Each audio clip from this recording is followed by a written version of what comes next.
La commune, depuis 2007, a engagé beaucoup d'études pour étudier la nappe et les possibilités d'exploitation de la lentille d'eau. On a été missionné en 2025 par la commune pour conduire la maîtrise d'œuvre, qui consiste à concevoir les travaux et suivre la bonne exécution des travaux.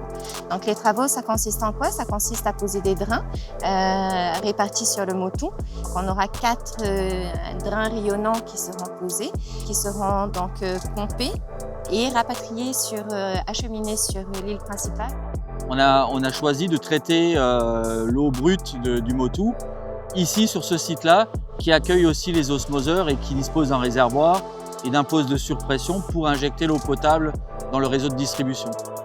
Donc la canalisation sous-marine va faire quelques kilomètres pour arriver jusqu'ici, et ça reste de l'eau douce. Donc c'est un procédé beaucoup moins complexe de traitement que le dessalement d'eau de mer qui est ici, et donc beaucoup moins coûteux aussi. Alors, c'est vrai qu'il est intéressant que les jeunes soient impliqués justement dans la réalisation de ce projet, notamment l'étude de la qualité de l'eau. Mais c'est surtout intéressant d'associer notre jeunesse aux études d'évaluation de la biodiversité. Nous ne manquerons pas d'associer, en tout cas en tant qu'association référente de l'AME, d'en parler aux élèves, les inclure, de contextualiser nos cours, de manière à ce qu'ils aient des cas concrets à traiter et qu'ils comprennent encore mieux le projet qui a lieu à Théveï-Roua. C'est un milieu effectivement qui est assez sensible aux variations de la nappe phréatique et notamment s'il y a des impacts de l'exploitation de la lentille d'eau douce, parce qu'en fait c'est un milieu où il y a pas mal de biodiversité. Déjà il y a beaucoup d'espèces de poissons, il y a pas mal d'oiseaux aussi. Nos études, elles rentrent dans le cadre du suivi de l'impact de l'exploitation de la lentille d'eau douce sur le motou, et nous en fait on va chercher à savoir un peu si cette lentille-là elle diminue, si les sols s'assèchent et s'il y a un impact direct sur la biodiversité et les espèces végétales, animales et tout ça. Donc ce qu'on va essayer de voir, c'est s'il y a un changement dans la dynamique de ces populations à travers le temps. Alors le projet de Théveï-Roua, il s'agit d'une première, je pense, mondiale, consiste à exploiter une lentille d'eau douce.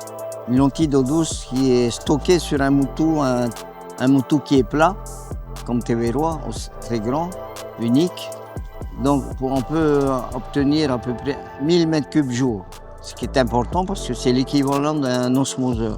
Tout le monde sait que l'eau produite par l'osmoseur, certes une eau de très bonne qualité, mais qui coûte très très cher. Donc l'objectif c'est de pouvoir exploiter cette ressource à moindre coût, justement pour éviter d'augmenter le prix de l'eau à Boroughoura, pour protéger la consommation des consommateurs. Toujours lui offrir une eau de qualité, mais à moindre coût. Boroughoura se lance dans ce projet pour pouvoir préserver des services publics de qualité en matière d'eau potable. Boroughoura a toujours un peu joué ce rôle de commune pilote depuis le début, en eau potable, en assainissement, en traitement des eaux usées, même en traitement des ordures ménagères. Et là encore, pour la lentille d'eau douce, si on réussit et on n'a pas droit à l'erreur dans ce projet, on est prêt à se lancer dans ce projet, dans cette aventure-ci. On peut parler d'aventure.